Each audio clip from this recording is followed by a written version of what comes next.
Tuhan? Semuanya dalam keadaan sehat-sehat. Lewat kesehatan yang Tuhan berikan, sama-sama kita bersorak memuji nama Tuhan. Tuhan masih bekerja di saat ini. Haleluya. Mari saudara-saudara.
di waktu yang masih ada Tuhan berikan dalam hidup kami. Biarlah kami datang kepada Tuhan untuk kami sama-sama mengerjakan keselamatan kami. Karena Engkaulah jalan keselamatan dalam hidup kami. Kebenaran-Mu yang menolong kami. Dan malam ini kami sama-sama mempersiapkan diri kami untuk kami sama-sama menerima berita kebenaran Injil yang meneguhkan iman percaya kami. Dan kami hamba-Mu Bapak J yang tertunggu di kuasa kami. Terima kasih Tuhan, terima kasih. Haleluya Yesus. Engkau betapa besar dalam hidup kami. Haleluya Yesus.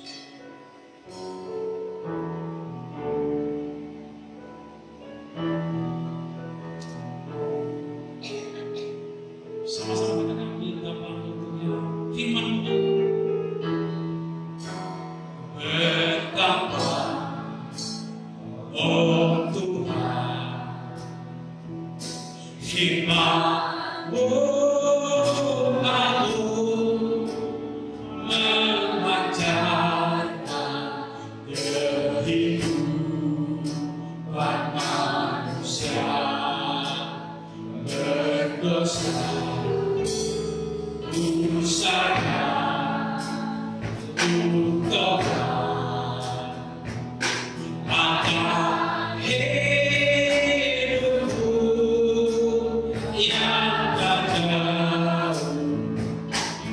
dari sisi pertama firman-Mu agung ya Tuhan.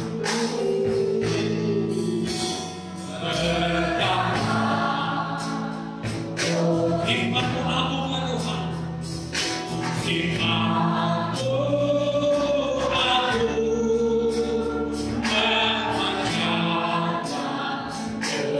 kehidupan manusia. Berdosa kami, usahanya untuk anak hidupku yang tak jauh dari sisi.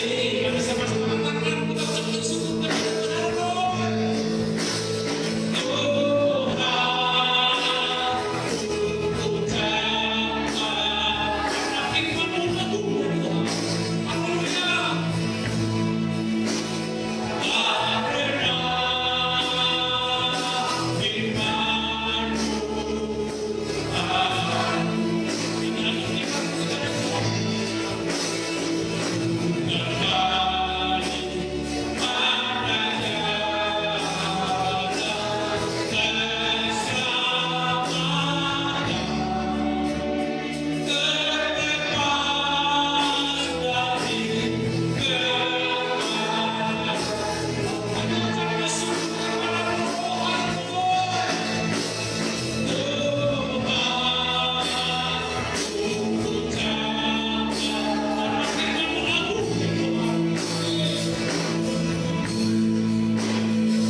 menguduskan diri menjelang hari Tuhan yang mendekat. Tuhan, berbahagialah hidup kami, kami semakin mengerti apa yang menyenangkan hati Tuhan. Waktu-waktu yang lampau kami seringkali menyakiti hati Tuhan. Kami seringkali meniadakan Tuhan dalam hidup kami. Tapi ketika kami menerima Tuhan Yesus sebagai Tuhan dan Juru Selamat kami bukan lagi meniadakan Tuhan, tapi kami meniadakan hidup kami. Bagaikan kami harus mati di dalam kedagingan kami, sehingga Engkau semakin besar dan nyata di dalam hidup kami. Pikiran hati kami, perbuatan kami, mata telinga kami, seluruh panca indera kami dikuasai oleh Engkau. Kami menolak segala pekerjaan setan kuasa iblis yang mengganggu jalannya firman kami sampaikan. Kami bersatu hati mengikat segala pekerjaan setan, mengusirnya dari tempat di dalam hati kami juga, di dalam nama Yesus.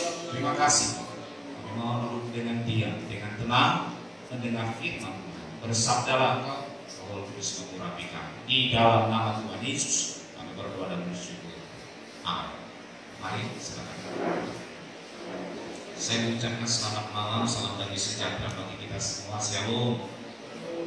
Kalau Selasa ini adalah Selasa di mana hari PA yang terakhir kita boleh bersama-sama menikmati di tahun ini. Berbahagialah kita yang masih mempergunakan kesempatan dalam anugerah yang Tuhan berikan untuk kita terus boleh belajar firman Tuhan, belajar memahami hati Tuhan, bukan melakukan apa yang cemar kata firman Tuhan, tetapi melakukan apa yang sesuai dengan kehendak Tuhan. Nah, kalau Surat Petrus berkata dalam 1 Petrus, kalau dahulu kita sudah melakukan hal-hal yang tidak berkenan kepada Tuhan, keinginan-keinginan manusia, semuanya itu kita lakukan demi menyenangkan perasaan kehendak kita. Tetapi ketika kita mengerti apa yang Tuhan sampaikan, kita bisa semakin memahami apa yang maunya Tuhan di dalam perjalanan kita. Nah, di dalam 1 Tesalonika pasal 4 ayat yang ke-7, 1 Tesalonika 4 ayat 7 sampai 8. 1 Tesalonika ayat ke-7 sampai dengan 8 jadikan firman Tuhan. Allah memanggil kita bukan untuk melakukan apa yang cemar, melainkan apa yang kudus. Karena itu siapa yang menolak ini bukanlah menolak manusia, melainkan menolak Allah yang telah memberikan juga rohnya yang kudus kepada kamu. Dalam hal arti di sini adalah ketika kita tidak melakukan kekudusan, berarti kita sama menolak pribadi Allah yang kudus. Kalau kita tidak cenderung pikiran hati kita mau dikuduskan, mau disucikan, mau dibersihkan, maka kita sama dengan menolak Allah. Makanya hari Minggu kemarin Bapak Gembala sudah berkata, ketika Yesus ada dalam hidup kita, kita tidak mungkin membiarkan Yesus berjalan di belakang kita. Kita tidak mungkin membiarkan Yesus tertidur di dalam hidup kita. Kita akan berjalan bersama-sama, ikut dalam pengudusan, ikut dalam pembaharuan. Banyak orang Kristen menganggap dirinya mengikut Yesus, tetapi pada kenyataannya dia tidak mengikuti Yesus, dia mengikuti keinginannya diri sendiri. Harus kita sadari, kita dulu juga mengerjakan hal itu. Tetapi ketika kita sudah mendengar firman, kita sudah berdoa, kita sudah berpuasa, kita melakukan hal-hal yang rohani, apakah kita tetap berdiri pada posisi yang salah? Kita menganggap kita secara lahir saja Kristen, tetapi pada hakikatnya kita tidak mengikuti perintah Tuhan. Dalam 1 Petrus pasal yang keempat, 1 Petrus pasal yang keempat, ayat yang kedua. 1 Petrus 4 ayat yang kedua demikian. Supaya waktu yang sisa jangan kamu pergunakan menurut keinginan manusia, tetapi menurut kehendak Allah. Waktu yang sisa, Bapak Ibu Saudara, berapapun usia kita yang sisa ke depan, apakah kita mau tetap bersikeras, mengeraskan hati untuk tidak mau turun pada kehendak Allah?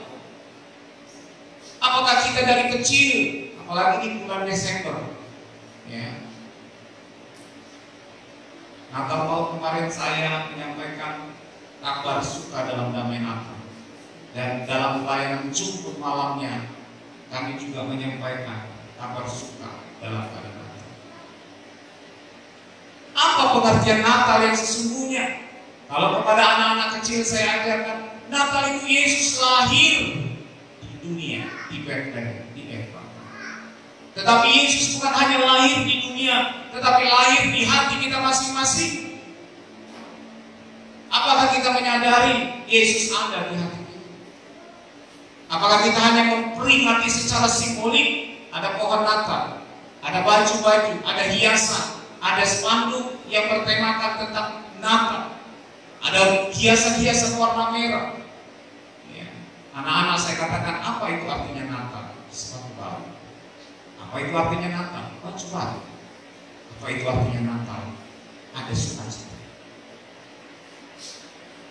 Apakah kita hanya memandang Natal itu hanya sebatas lahir, pengertian-pengertian kita secara biasa? Kalau kita sudah menikmati Natal, seharusnya Yesus itu benar-benar ada dalam hati kita. Menjadi makanan. Memang hari ini bukan ibadah Natal, tapi memperingati bulan Natal. Mari kita harus mempergunakan waktu itu. Waktu yang sisa. Tidak banyak waktu yang sisa. Usia kematian seringkali kita dengar diulang-ulang. Kematian itu tidak memandang dia tua, tidak memandang dia sakit, tidak memandang dia miskin. Semua kalangan. Kemarin di ibadah pemuda juga saya sampaikan bahwa ada seorang muda yang usia 19 tahun, ya, masih energik, ya, suaranya bagus, ya, bisa menampilkan lagu-lagu yang merdu, tapi usia 19 sudah lewat, meninggal. Ada usia 47 tahun, ada pendeta di HKBP di daerah Batu sana, ya, sudah lulus menjadi ekorus di ekorus termuda. Belum saatnya dia duduk, sudah meninggal. Usia tidak tahu. Makanya dikatakan firman Tuhan, supaya waktu yang sisa jangan kamu pergunakan menurut keinginan manusia. Manusia itu menuju pribadi kita. Kalau kita sering menggunakan akal, pengertian kita, itu pikiran manusia. Tapi kalau kita ikuti kehendak Allah, kita tahu apa yang dikatakan di dalam hati kita. Hati yang bersih, yang sudah dibersihkan, bagaikan dibuang kekotoran, kepahitan, kebencian, hal-hal negatif dibuang, bagaikan hati itu memancarkan kehidupan, maka kehidupanlah yang ada di sekitar kita. Kalau hati kepahitan, hati penuh dengan dusta, hati penuh dengan kebencian, maka sekitar kita penuh dengan hal-hal negatif. Waktu yang sisa jangan kita pergunakan. Saya sebenarnya rindu menyampaikan satu kebenaran firman Tuhan. Apakah ketika Yesus datang, apakah ketika Yesus disalibkan, apakah hukum Taurat sudah dibatalkan? Ini yang menjadi pengertian yang membingungkan di sebagian orang. Coba kita buka dalam Efesus, ya. Efesus pasal yang kedua, ayat yang 15. Efesus pasal yang kedua, ayat yang 15 demikian. Sebab dengan matinya sebagai manusia, ia telah membatalkan hukum Taurat dengan segala perintah dan ketentuannya, untuk menciptakan keduanya menjadi satu manusia baru di dalam dirinya, dan dengan itu mengadakan damai sejahtera. Nah, banyak orang berkata begini, ketika Yesus mati berarti kita tidak lagi di bawah hukum Taurat. Ya, benar, kita tidak lagi di bawah hukum Taurat. Ketika Yesus sudah mati dipaku di kayu salib, berarti orang-orang Kristen yang mengikuti Yesus, dia tidak perlu lagi menjalankan hukum Taurat. Perjanjian lama itu adalah hukum Taurat, perjanjian baru adalah hukum baru yang diberikan Tuhan. Apakah ini menjadi satu kebenaran yang bisa kita legitimasi, menjadi satu ketentuan yang harus kita lakukan? Kita harus mengerti apa yang dimaksud dengan hukum Taurat. Kalau orang berkata ketika Yesus mati berarti hukum Taurat dibatalkan, apa isi hukum Taurat? Yang pertama, jangan ada pada Allah, jangan ada padamu Allah lain di hadapanku. Jangan membuat patung yang menyerupai apapun, dan jangan engkau menyembah dia. Kalau kita bicara hukum Taurat dibatalkan, berarti pada perjanjian lama hukum Taurat berbicara tentang tidak boleh ada patung. Berarti setelah hukum Taurat batal, patung dibolehkan. Betul tidak? Kalau kita berkata hukum Taurat sudah dibatalkan. Hukum Taurat berkata jangan berzina. Betul? Berarti kalau dibatalkan hukum Taurat, berarti kita boleh berzina.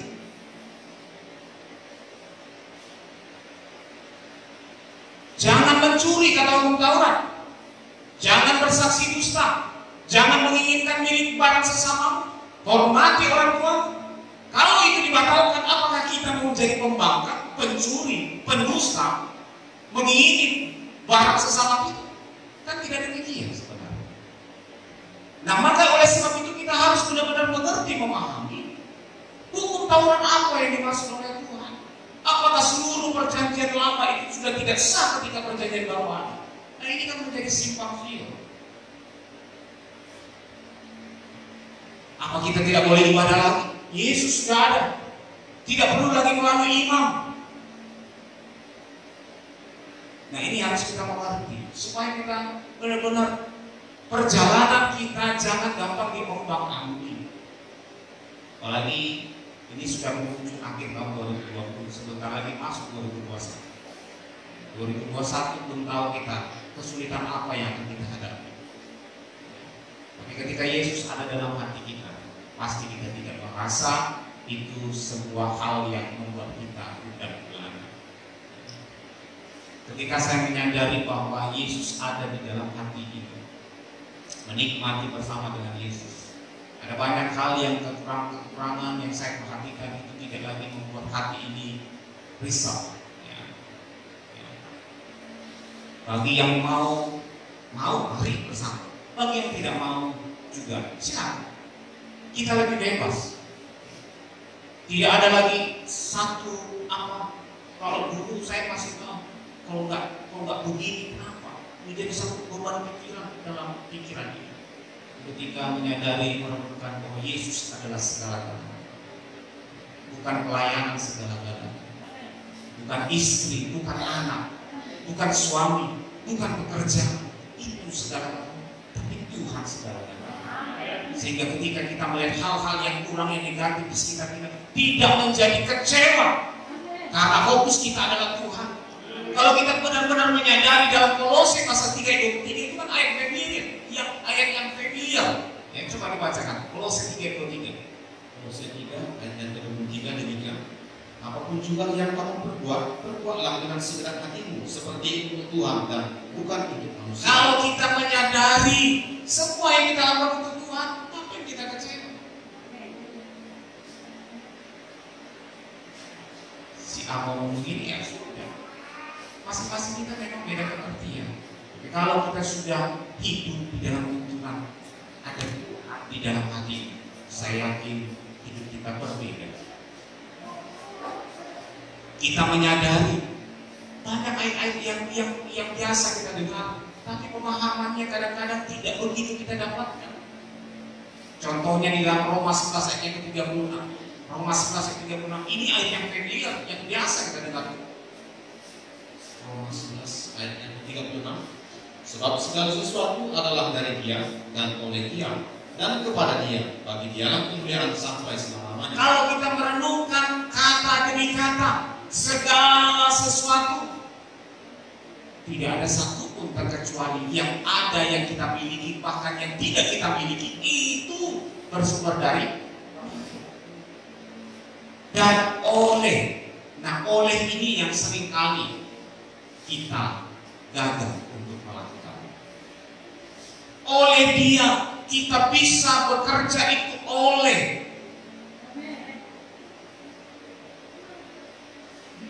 Kita bisa memiliki sesuatu itu oleh. Makanya Hosea 4 ayat 7 kemarin pernah kita dengar, bahwa janganlah kekayaan harta berlimpah yang diberikan kepada kita itu membuat kita jauh, membuat kita semakin membelakangi Tuhan, semakin mencintai sesuatu itu. Sudah saatnya kita mari fokuslah kepada itu. Apapun yang masalah kita yang kecil-kecil, kalau Tuhan yang sudah memikirkan kita, kita tidak perlu lagi memikirkan yang kecil-kecil itu. Kita hanya memikirkan Tuhan, bagaimana cara menyenangkan hati Tuhan. Dalam setiap hari kalau kita berpikir bagaimana cara menyenangkan hati Tuhan, pasti luar biasa. Hidup perjalanan kita pasti luar biasa. Tidak lagi begitu pusing ketika bayi mati, tidak lagi begitu pusing ketika anak tidak karuan tingkah lakunya. Tidak lagi menjadi pusing ketika suami berlaku hal yang begini, istri berlaku hal yang begini, tetangga berlaku hal yang begitu dan begini. Kita tidak lagi menjadi pusing. Kenapa? Karena fokus kita hanya pada Yesus. Makanya ada pujian berkata, hanya Yesus, hanya Yesus, hanya Yesus. Pujaanku. Hanya Yesus, hanya Yesus, hanya Yesus. Ya Allahku, kekasihku. Hanya Yesus, hanya Yesus, hanya Yesus. Ya Allahku, hanya Yesus, oh hanya Yesus. Hanya Yesus. Yesus, Yesus, Yesus, Yesus. Kalau kita memang benar menikmati Yesus, memang tidak ada hal yang lebih indah selain kita mendapatkan Yesus. Makanya hari Natal ini sebenarnya hari yang begitu luar biasa. Yesus mati, di kandang domba sudah ada dalam hati kita. Dia sudah menguasai. Makanya Yohanes 3:3 berkata, Yesus yang semakin besar, aku semakin kecil. Bukan daging kita semakin besar. Saya punya tahu waktu Bapak Gembala sampaikan bahwa orang yang dibaptis harus benar mati. Itu nancap di hati. Sering orang-orang yang belum dibaptis, yang mau dibaptis harus benar-benar mengalami kematian. Amin. Kalau daging kita belum mati, jangan dibaptis, cebur sendiri. Kadang-kadang kita nggak menyadari baptisan itu sekedar menyelamkan masuk air pagi. Habis itu nyanyi, ku menang bersama Yesus Tuhan. Habis itu besok kita itu namanya ritual, tidak memiliki hakikat dalam apa yang kita lakukan.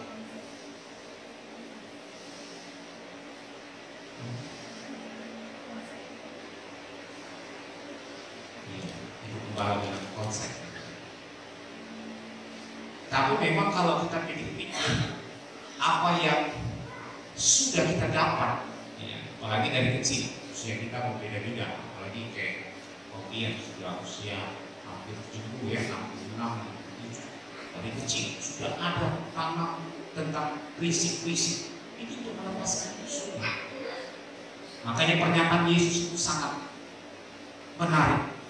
Dia berkata kepada orang-orang Taurat, ahli-ahli Taurat, orang Farisi, dia berkata, rubuhkan baik Allah. Amin.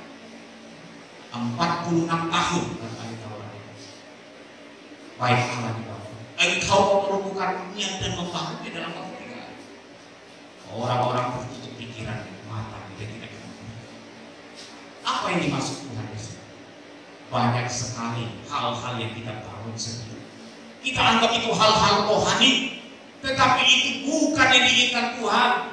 Kita bangun sendiri untuk apa? Untuk membentengi sikap buruk kita, untuk menutupi kekotoran kita, untuk menutupi keberdosaan kita kepada orang.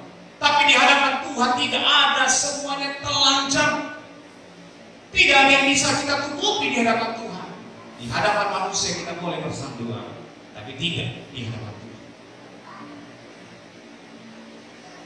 Relakanlah hidup kita ketika firman disampaikan bagaikan merubuhkan bangunan-bangunan yang kita anggap itu sebagai salah satu aktivitas rohani kita yang mungkin tidak menyenangkan hati kita.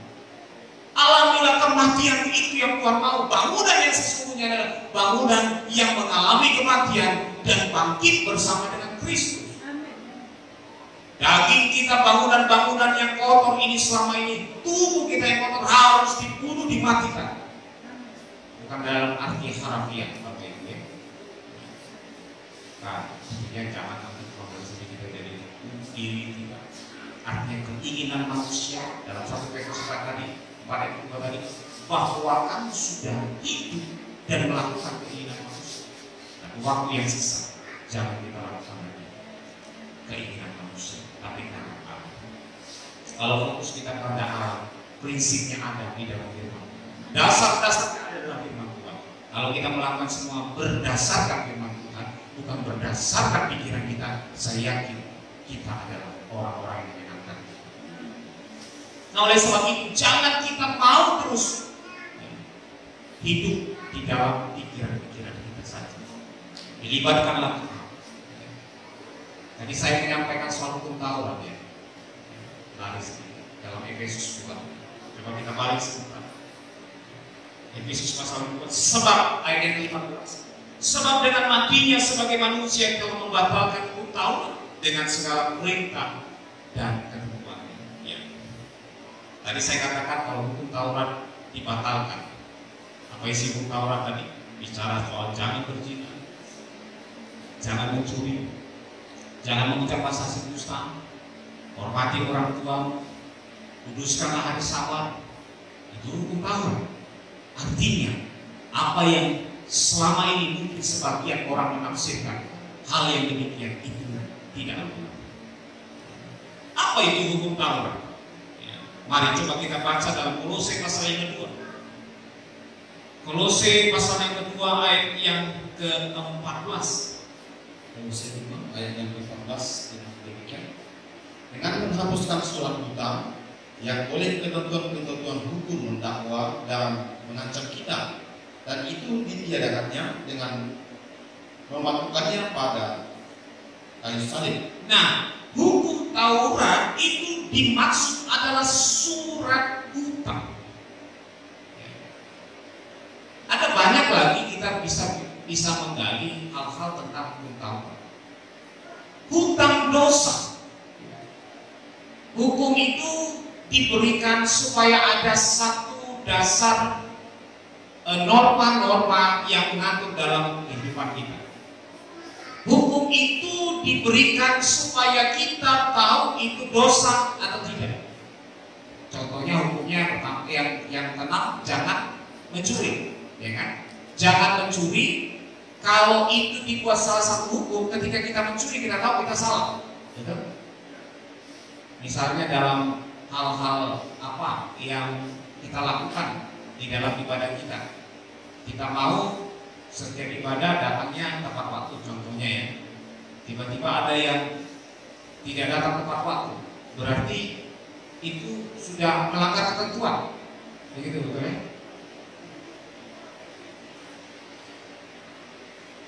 Sebenarnya hukum itu diberikan untuk kita disiplin, untuk kita bisa mengerti apa yang harus kita lakukan dalam kehidupan. Daging ini memang harus melakukan hukum Taurat. Tetapi kematian Yesus di kayu salib itu sudah membatalkan segala hutang dosa dan ketentuan-ketentuan. Akibat dosa, ketentuannya apa, Bapak Ibu? Mati. Ketika Yesus di kayu salib dipakukan, berarti Yesus sudah membatalkan maut yang harus kita. Harusnya setiap orang yang berdosa harus mengalami maut, kematian kekal. Tetapi karena Tuhan Yesus, Dia sudah menggantikan maut, Dia sudah mati di kayu salib untuk menghapus segala hutang dosa. Kalau kita benar-benar menikmati, kita tidak lagi berkecimpung di dalam dosa. Ketika kita sudah diangkat dari hamba dosa menjadi hamba kebenaran, maka kita adalah sepenuhnya menjadi hamba kebenaran. Hamba kebenaran pasti dia melakukan yang benar. Hamba kebenaran tuannya kebenaran, hamba dosa tuannya dosa. Tinggal kita, di mana kita sekarang? Apakah kita benar-benar menerima Yesus yang sudah mati, dihapuskan surat hutang yang oleh ketentuan-ketentuan hukum mendakwa dan mengancam kita, dan itu ditiadakannya dengan memaafkan. Coba Coba kita bandingkan di dalam Matius pasal yang kelima ayat yang ke-17 sampai 18. Matius 5 ayat yang ke-17. Dengan berikut Yesus dan hukum Taurat. Janganlah kamu menyangka bahwa aku datang untuk meniadakan hukum Taurat atau kitab para nabi. Aku datang bukan untuk meniadakannya, melainkan untuk menggenapinya. Karena aku berkata kepadamu, sesungguhnya selama belum lenyap langit dan bumi ini, satu iota atau satu titik pun tidak akan ditiadakan dari hukum Taurat sebelum semuanya terjadi. Amin. Hukum Taurat tidak bisa dibatalkan. Kalau dibatalkan, yang dimaksud dengan hukum-hukum yang saya sebutkan tadi, jangan membunuh, jangan mencuri, kita habis balas. Hukum Taurat yang dimaksud adalah bagaimana surat dosa yang mengakibatkan maut itu yang sudah ditiadakan. Bagi kita yang menerima Yesus, bagi kita yang tidak menerima Yesus, bagaimana kita mau menerima kasih-Nya? Memang dalam Yohanes 3:16 berkata, karena begitu besar kasih Allah akan dunia ini, sehingga Ia mengaruniakan anaknya yang tunggal, supaya setiap orang yang percaya kepadanya tidak binasa, melainkan beroleh hidup. Hanya orang-orang yang percaya kepada Yesus yang mendapatkan kemurahan. Hutang dosa kita diangkut, diambil, dihapusnya. Bagi kita yang tidak percaya, itu tidak menjadi bagian. Jangan kita mau dikatakan ini bukan. Tidak cukup kita berKTP Kristen kalau kita tidak hidup bersama dengan Yesus. Makanya perenungan yang tidak habis-habis yang terus menjadi perenungan bahwa sangat sedikit orang yang bisa masuk ke dalam kerajaan Allah. Sangat sedikit Bapak Ibu, sangat sedikit. Kalau kita tidak benar-benar berjuang hidup dalam pengudusan, hidup bersama Yesus, bagaimana kita menerima bagaikan hukum Taurat yang ditiadakan, yang dibatalkan dalam Efesus?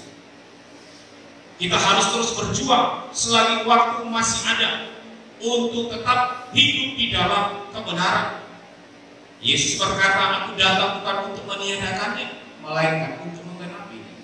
Kalau Tuhan tidak datang, Dia tidak menggenapi hukum-hukum yang tertulis itu, tidak ada seorang pun yang dapat dibenarkan karena melakukan hukum Taurat.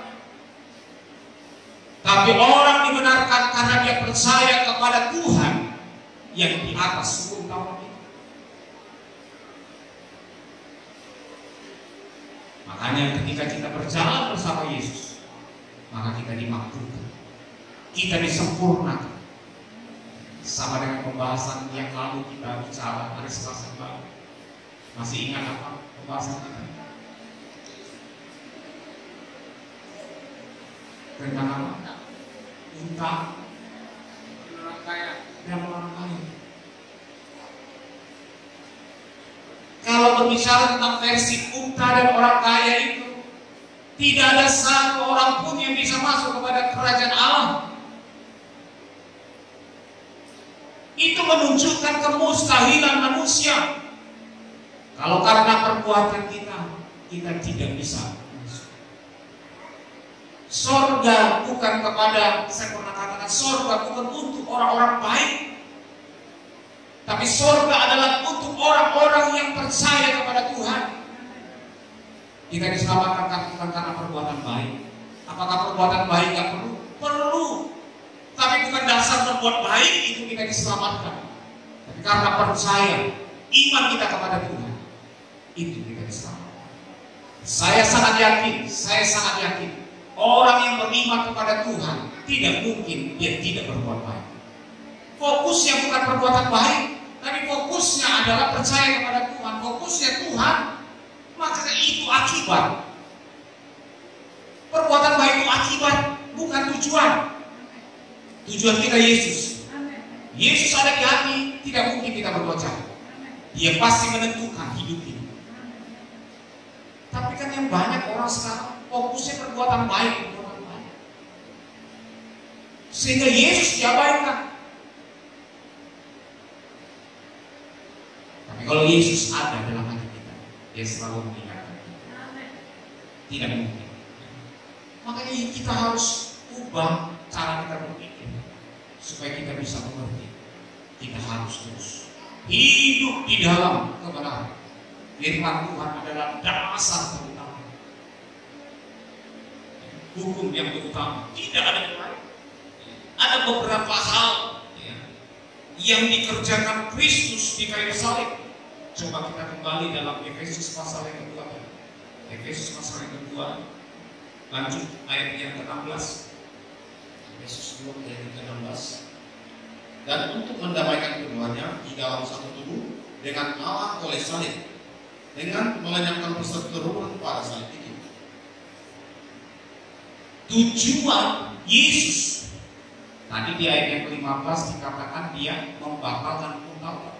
Nah, konteksnya pun kita bisa lihat di ayat ini, di mana hukum Taurat itu terletak adanya perbedaan antara orang Yahudi dan orang non-Yahudi. Sehingga orang Yahudi selalu meremehkan orang non-Yahudi, karena orang Yahudi punya sunat lahiriah namanya. Sunat yang mereka lakukan menjadi tradisi untuk menyucikan diri. Tapi yang dimaksud Yesus, hari ini kemarin kita sudah dengar bahwa sunat yang dimaksud adalah menyucikan hati kita, bukan lagi secara lahiriah.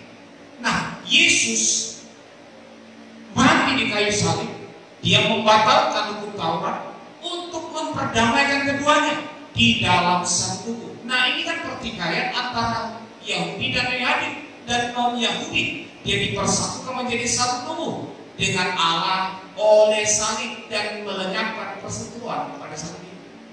Ketika kita percaya kepada Yesus, tidak ada lagi kita memandang, oh dia dari suku A, B, dan C. Tidak lagi memandang kebiasaan A ini berbeda dengan kebiasaan B, tetapi semua menjadi satu, yaitu tubuh Kristus. Bukan hanya persekutuan pembangunan tubuh Kristus yang membentuk tubuh Kristus, tetapi setiap orang yang berpusatkan kepada Kristus dan menyampaikan hukum Kristus, maka dia adalah golongan yang mempersatukan tubuh Kristus. Tidak hanya sekedar simbol, tidak hanya sekedar judul, tetapi isi, tapi tingkah laku, kehidupan sehari-hari, itu yang membuat tidak ada lagi perbedaan antara orang Yahudi dan orang non-Yahudi. Ketika kita menerima Yesus, kita yang notabene secara lahiriah tidak dikategorikan umat pilihan Allah, alias kita bukan orang Yahudi, orang Israel, tetapi karena kasih Tuhan, dia meniadakan, memperdamaikan keduanya, supaya tidak ada lagi anak mas dan anak tidak, semuanya menjadi anak-anak Allah. Haleluya. Ini PA praktek tahun 2020. Bersyukur ujian tadi mengingatkan kita, Tuhan masih bekerja, masih sampai saat ini masih, dan sampai Tuhan datang, dia pasti akan bekerja. Mari terimalah pekerjaan-pekerjaan Tuhan. Pernah kita membahas tentang orang buta yang sejak lahir, murid-murid itu berkata, ini dosa siapa? Dosa orang tuanya atau dosa dia?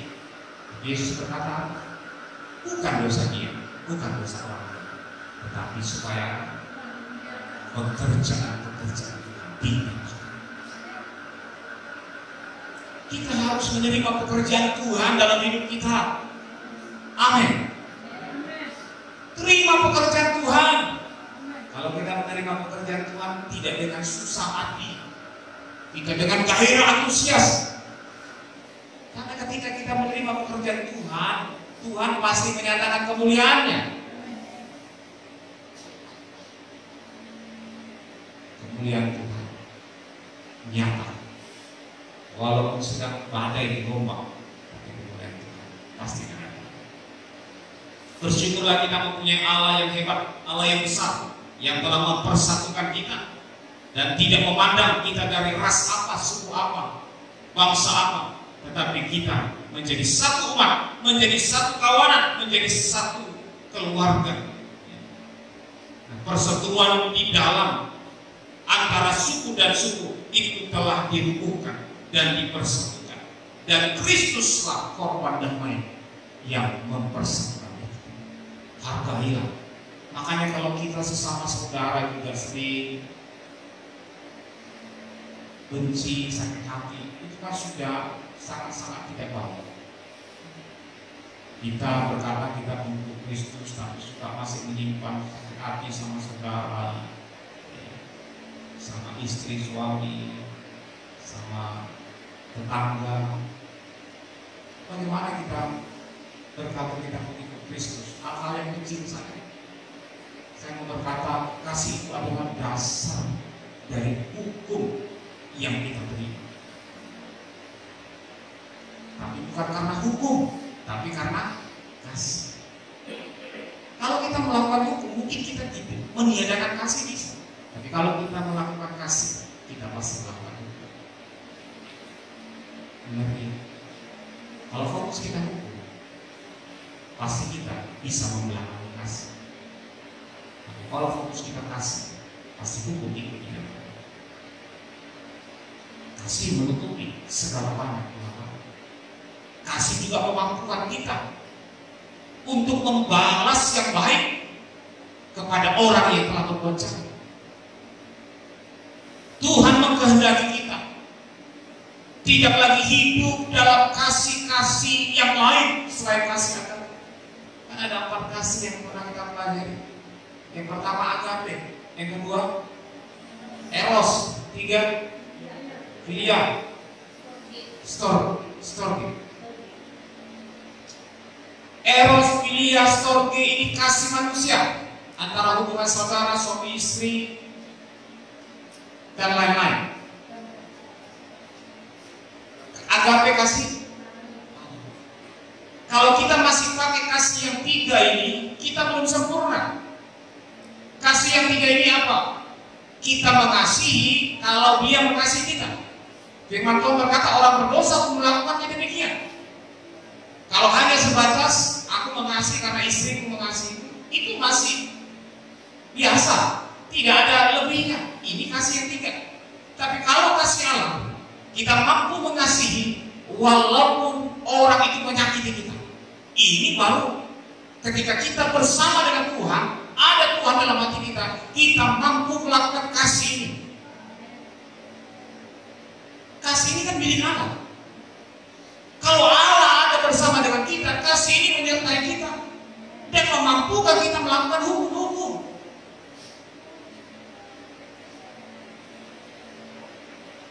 Seringkali kan kita masih melakukan kasih-kasih secara darah dan daging.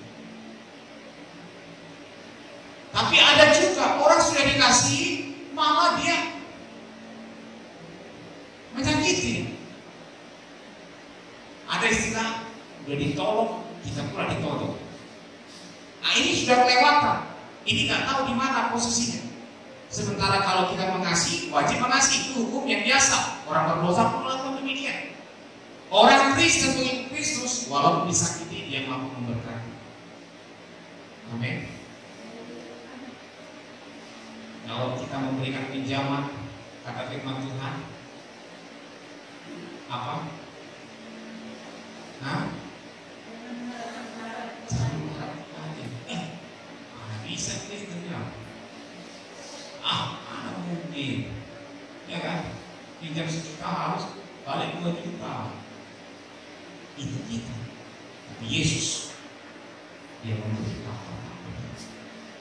Kalau kita menyadari dari poin ini, kita belum masuk kategori Bapak Ibu. Betul.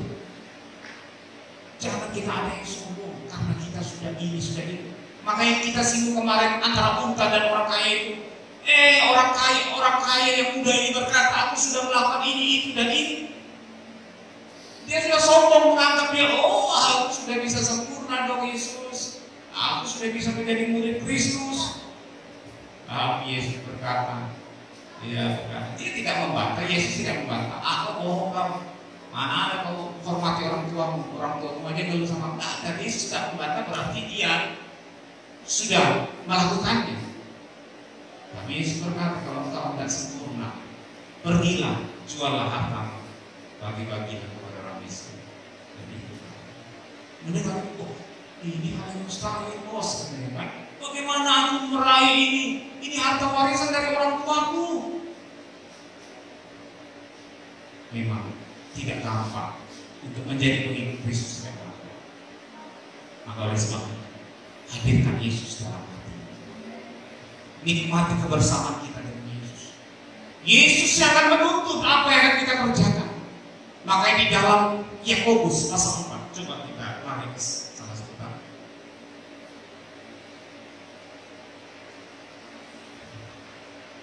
Yakobus pasal 4 ayat yang ke-13 dari Yakobus 1.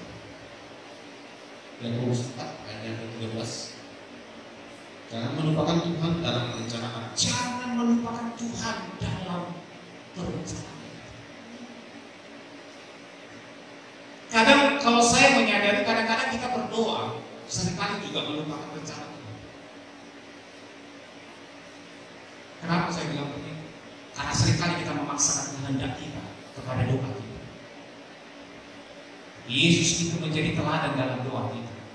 Dia berkata, jadilah kehendak, bukan inilah kehendak yang harus kita pahami.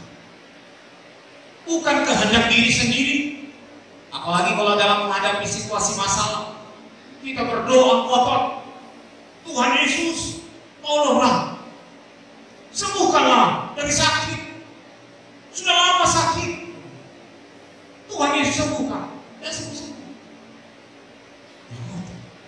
Sampai ngaji. Kalau tidak Tuhan sembuhkan, aku tidak percaya. Dan ini kan sudah tidak benar.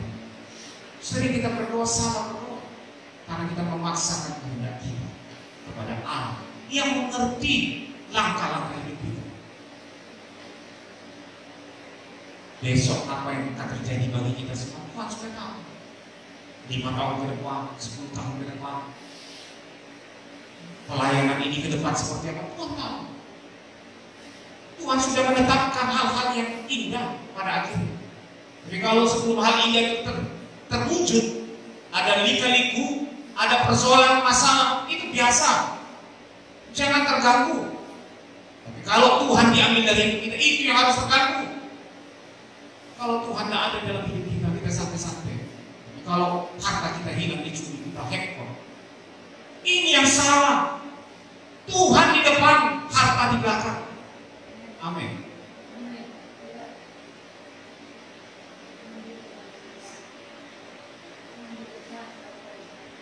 Tuhan di depan, harta di belakang. Ya, tadi saya bilang apa? Tuhan di depan. Jangan Tuhan yang mengikuti kita kan? Tuhan memang Immanuel katanya. Dalam Matius 1:3 namanya Immanuel.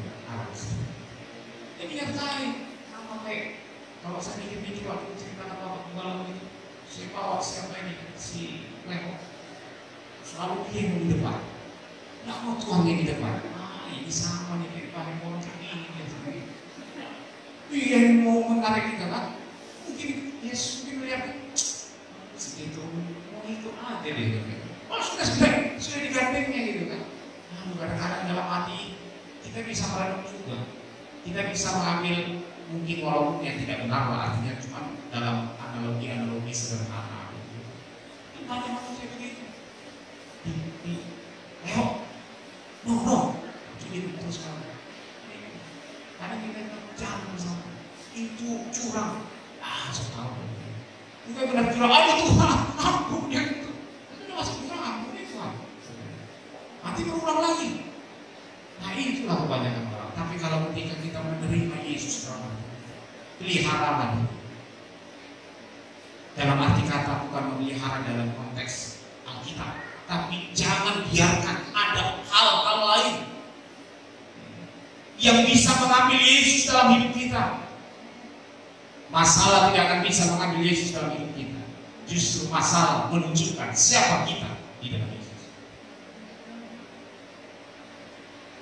Makanya perumpamaan tentang rumah itu sangatlah pas bagi kita.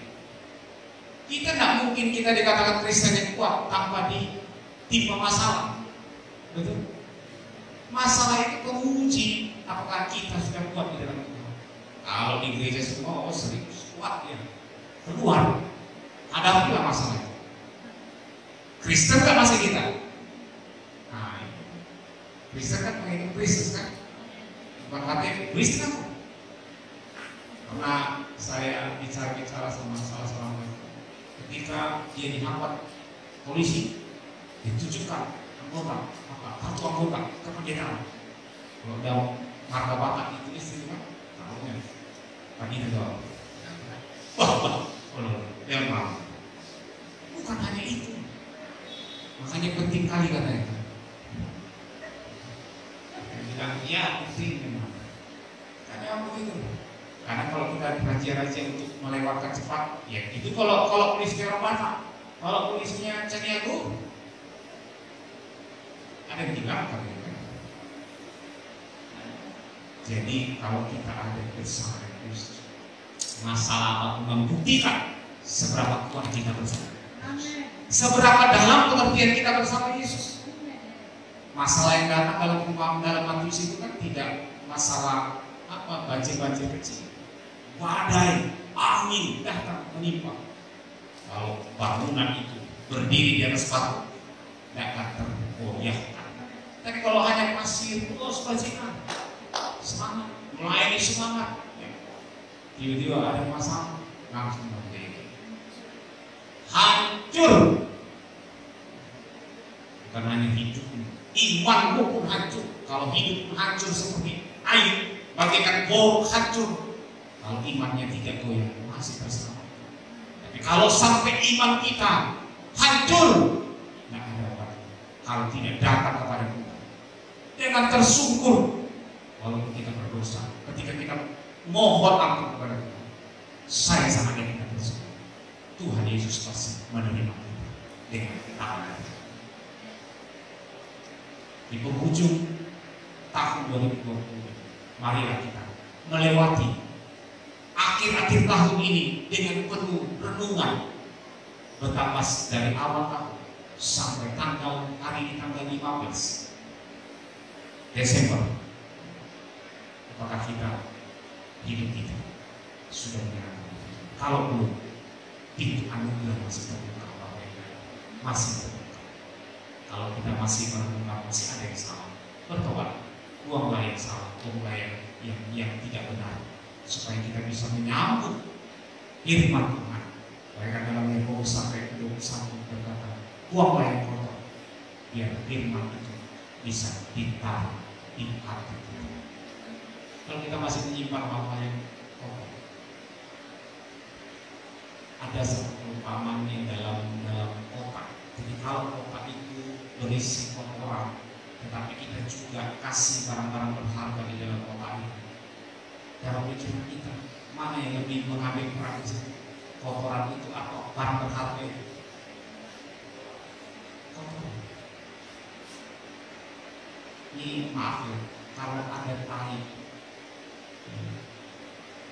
terinjak, sepatu disengat, kemana-mana kita bawa. Oke, ini pernah ingat tali.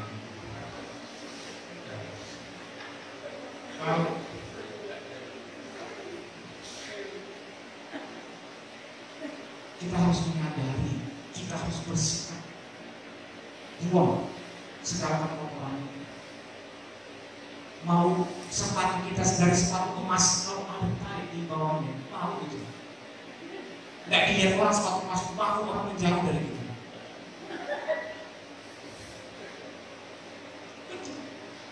Coba belilah sepatu termahal di mall, harga yang berapa nggak tahu. Habis itu ada tai ayam, tai anjing, injak, belilah martabak baru, pasti orang menjual. Kita nggak punya bicara sepatu itu bagus, iya tapi tahu.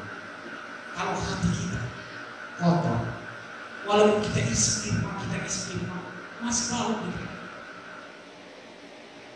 Biarkan buanglah yang kotor. Firman itu menyucikan, bahkan kita dimandikan dengan air. Kalau kita sudah bersih, kita bisa menerima baptisan api, bagaikan penyucian yang lebih lagi. Hidup kita semakin disucikan sampai dengan Yesus Kristus. Oleh sebab itu, ketika kita menerima Yesus, kita tidak lagi hidup di dalam hukum, tetapi hidup di dalam kasih. Tetapi kasih itu memampukan kita untuk melakukan hukum, bukan meniadakan hukum. Kalau kita meniadakan hukum, kacau. Saya pernah lihat satu tayangan di YouTube. Ada seorang pengendara, ketika dia berkendara, datang polisi yang bilang, mana SIM? Itu SIM fotokopi. Saya sendiri fotokopi. Oh ya, nggak bisa. Masa nggak bisa? Ini kan STNK bukan SIM. Datang polisi bilang, ya ambil uang 100.000 dia fotokopi. Nah 100.000 saya kasih, tapi fotokopi bisa? Udah bisa katanya. Karena itu kan fotokopi gak laku. Nah polisi ini bilang nggak salah, STNK itu kalau nggak asli. Habis itu dia berdoa. Pas dia sudah lewat, sudah ditilang, dia nanti ada pengendara lain ditilang. Dia berdoa dalam hati. Tak berdoa bersama saya. Dia berdoa. Di kapan doanya? Dia berkata begini, tolonglah, jangan ada polisi lagi. Aku muak lihat polisi ini, suka menilai. Tiba-tiba memang polisi hilang, nggak ada polisi sama sekali. Dia jalan bebas, orang jalan tanpa pakai helm, rambu-rambu dilanggarnya, lampu merah dilanggarnya.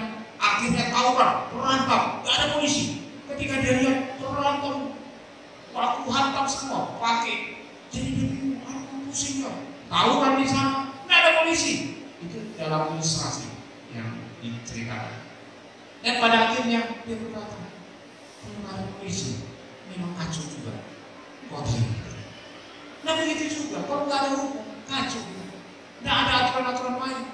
Saya pernah berkata, safety belt itu sebagai penghambat atau penghambat. Tapi ada sebagian orang menganggap itu sebagai penghambat.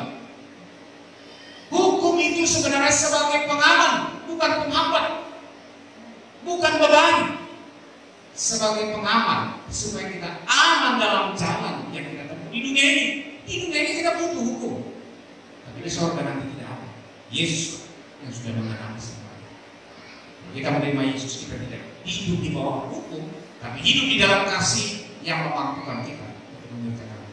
Jadi Yesus bukan membatalkan perjanjian lama, tetapi Yesus menggenapi apa yang tidak mungkin bagi manusia dimungkinkan ketika kita bersama dengan Yesus. Korban tidak lagi harus membawa domba jantan untuk menghapus dosa.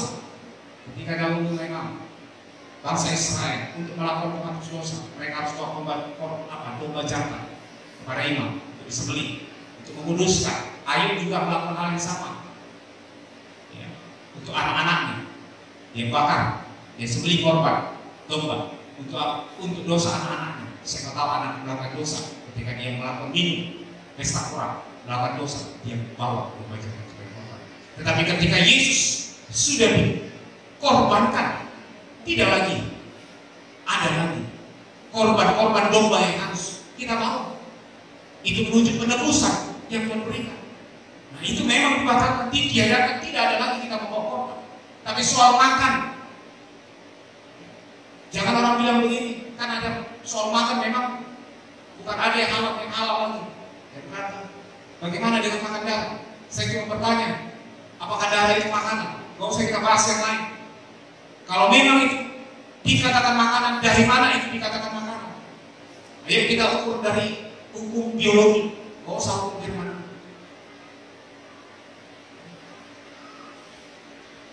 Ya, semoga yang mendengar bisa memahami. Darah itu bukan makanan, darah itu adalah nyawa.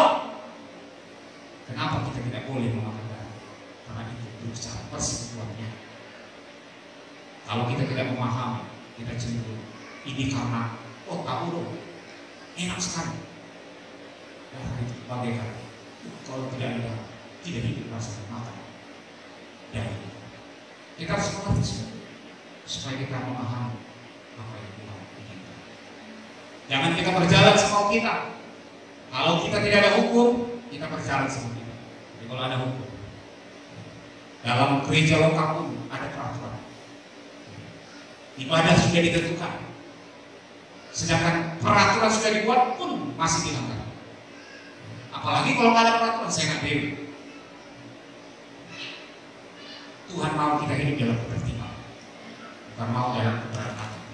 Tuhan ingin menyatukan, setan ingin memecah. Hiduplah dalam persatuan, hidup dalam ketertiban, hidup di dalam kasih pribadi Allah. Undanglah Yesus ada di dalam hidup. Jangan hanya sekedar menikmati perjamuan kudus, hanya rutinitas. Kalau kita hanya menikmati rutinitas seperti makan roti, rotinya pun kecil, bukan besar. Kalau besar masih kenyang kita, kecil. Kalau kita tidak melakukan dengan penuh iman, maka itu sia-sia. Makanya orang pun ketika menikmati perjamuan kudus bisa kerasukan setan.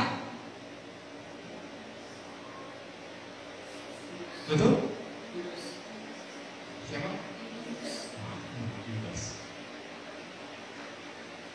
Judas kerasukan setan ketika dia menikmati perjamuan. Kalau hati kita penuh dengan kekotoran, menikmati perjamuan, kita tidak mohon pengudusan daripada Tuhan, kita makin kerasukan. Karena hari Minggu kemarin, walaupun keadaan bersih, makin tersusun.